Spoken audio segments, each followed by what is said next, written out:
I think that salt is the hardest thing to give up and to cut down. But we all need to do it. Now we can substitute salt with things from our local grocery store like this. Just by increasing our herbs and spices, that helps us decrease our salt because we're adding flavor. And let's face it, we add salt for the flavor. However, salt leads to overeating because the more salt we have, the more salt we want to have. It's easier to give up oil. It's easier to give up sugar. Let's face it, you can only eat so many candy bars before you just say enough. But you could go through an entire bag of chips or any other salty snack, really.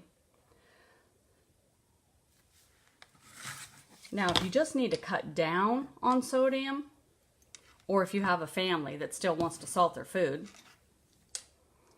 there's items like this that you can get. That's just a light salt, and it gives you 50% less sodium. It's still going to give you your iodine, and we all need iodine.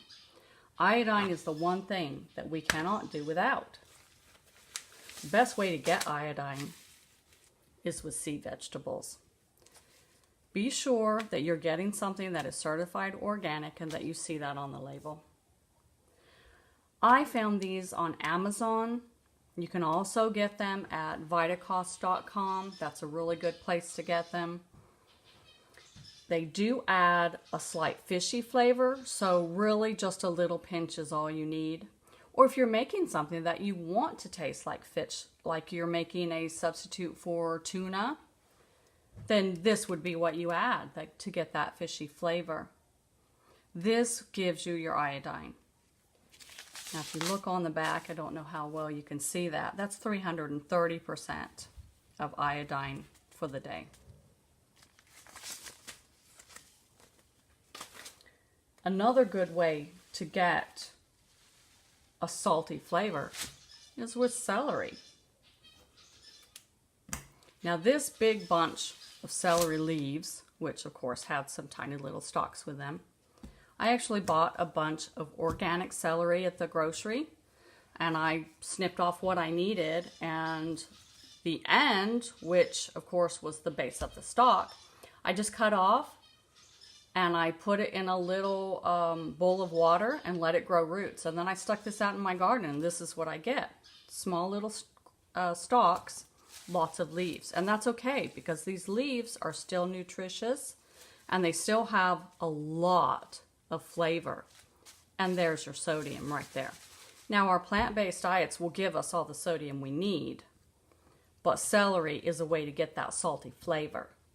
So when you're making a soup or a stew or even a stir fry, just chop up your celery stalks and add that right in. Now I keep these leaves and I will chop them up and add just a little bit, and that gives me my salty flavor.